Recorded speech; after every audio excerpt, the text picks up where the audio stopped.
Hello, everyone, and welcome back to Psychedelic Insights. Today, I will be covering recent updates to my psychedelic medicine stock portfolio. Before I go into this, I would like to say that none of this is financial advice. These are all my personal opinions, and this is just what I'm doing with my portfolio. Um, so let's get into it.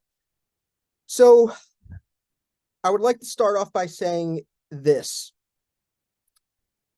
You know, we are all long-term investors, I think many of us here.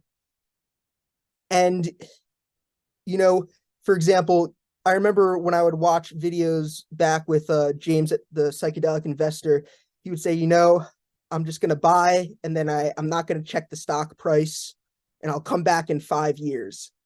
By the way, I love James and what he's done for this community. I personally don't think that's the best idea, though, personally. These stocks are very volatile. For instance, Bright Minds Biosciences, like a year back, shot up like 400% in one day, and I took profits, and I'm glad I did. It's a very risky sector, and sometimes I I try to take my emotions out of it.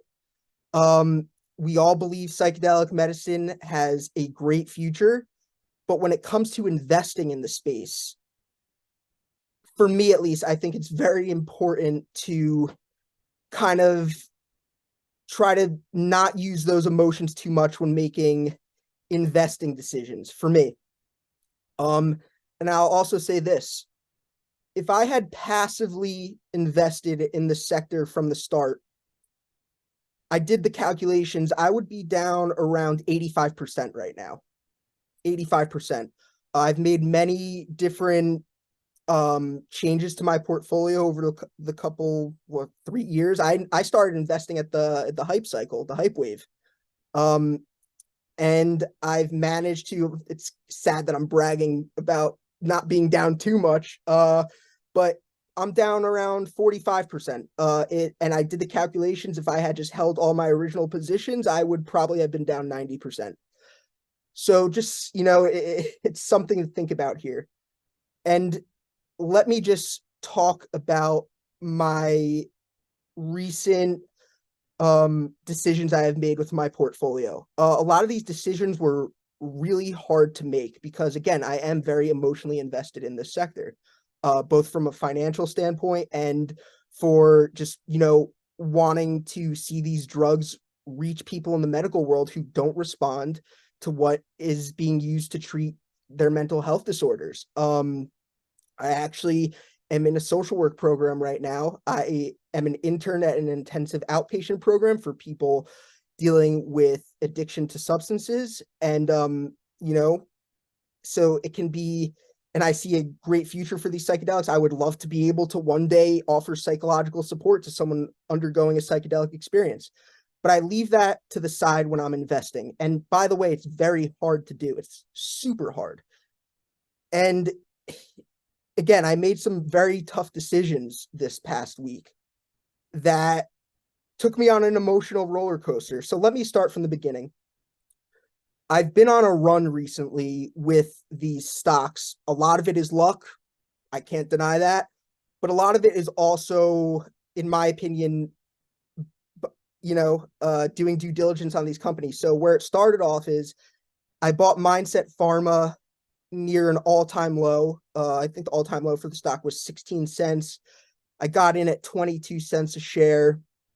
Pretty decent sized position. They got bought out by Otsuka. That was around the 2.5x for me.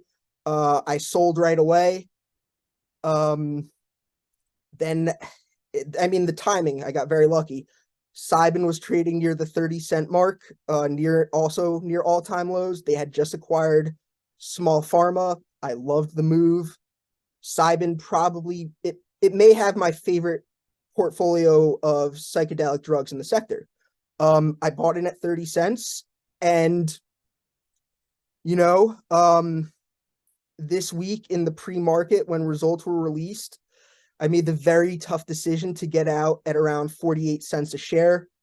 And it's crazy to say because Never would I have thought that I would have sold after such phenomenal results were released from their trial with CYB3.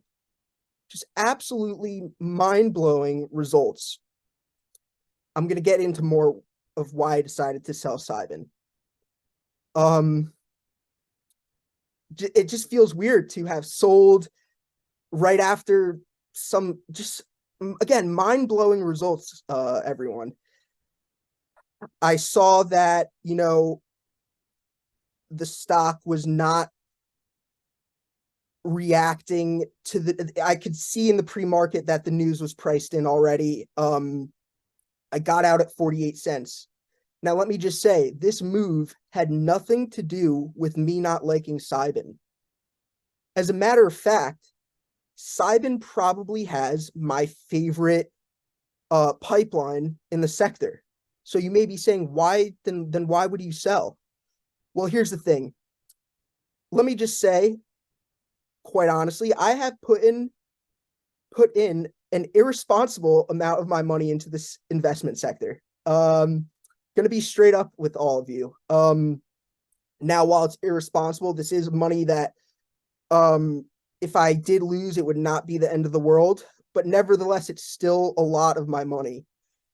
And I see Compass Pathways trading near an all-time low. They just came off this ginormous raise from top healthcare investors. And I just liked where Compass was trading at too much to pass up.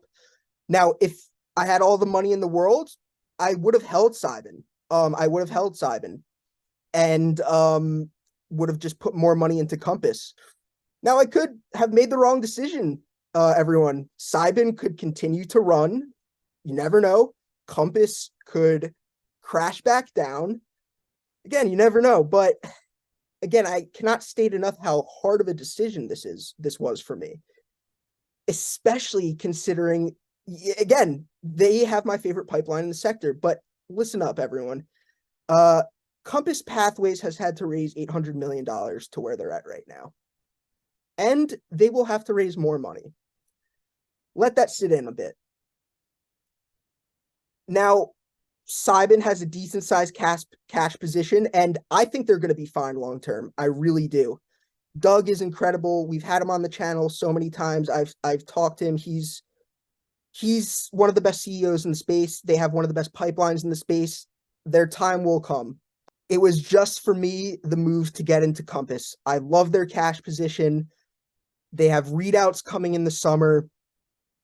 By the way, I will reassess my position in Compass before those results. I do potentially see a big time run up into those results, and I may decide to trim down the position from there, maybe sell everything. I don't know. But yeah, so right now I'm holding a Thai Life Sciences. I have put in the most amount of my money into a Thai from the outset. I'm down pretty bad on a Thai. To be honest, I'm not too worried as of now. They have a large cash position. They have a big readout coming next year for RL07. I'm also but my current largest position right now is Compass Pathways. Never did I think that Compass would be my largest position. I just liked where it was trading at too much to pass up on it. And quite honestly, they are just light years ahead of everyone else. They are so far ahead of everyone else. The one thing I don't love about Compass, I will say, is I don't think they have a great pipeline. I mean, they have very early stage assets that probably won't enter in human clinical trials for 2 years, maybe more. But with that being said, they are going to try to use COMP360 for any and every mental health indication that they think that COMP360 will work for. They will own psilocybin in the medical world, in my opinion. So again, I'm holding a Thai, GH Research, and Compass Pathways. I feel that my portfolio currently covers all the important psychedelics. I am missing LSD. I am not I am not big on LSD for a couple reasons, but MindMed's also an interesting company at these prices. I have to say, I know I've hated on MindMed a lot, but they are doing real science right now, and I also like where they're trading at. But so I'm making very concentrated bets here. Three companies. But I think that these are companies that have the best chance of getting a drug on the market. And by the way, I will say again, Cybin has probably my favorite pipeline in the sector. I just liked the opportunity more with Compass right now with where they're at. And Christian Angermeyer once said, he really did say this. Love Christian, by the way. He said, in the end, it will only be a tie and Compass. Now, I don't think that's true. I'm going to be honest. I don't think that's true, but there will only be a select few companies at the end who make it out alive. And I think there's going to be even more consolidation in the sector. Christian Angermeyer has said, we have every psychedelic in a tie and Compass that makes sense medically and commercially. I would argue that those two companies are missing out on 5-MeO DMT in their portfolio. The risk now, the risk with 5-MeO are much greater. I will say that, and there have been a lot of, you can see it online. Some people have really, really scary experiences on 5-MeO. It's not a drug. It's very, very powerful. I do think in a medical setting with GH Research's individualized dosing regimen, where they start off with smaller doses and work their way up, I think that my thesis is that will make the experience manageable and not too intense. It will still be incredibly intense, but again, I love all the companies I hold right now. You might notice that not much next gen at the forefront of these pipelines of these companies that I'm holding, but there's a long way for next gen, and I will probably revisit these next gen stocks when I think it's the right time. Again, you never know what's going to happen. I'm very lucky that I have a group of people around me, much smarter than me, I will say.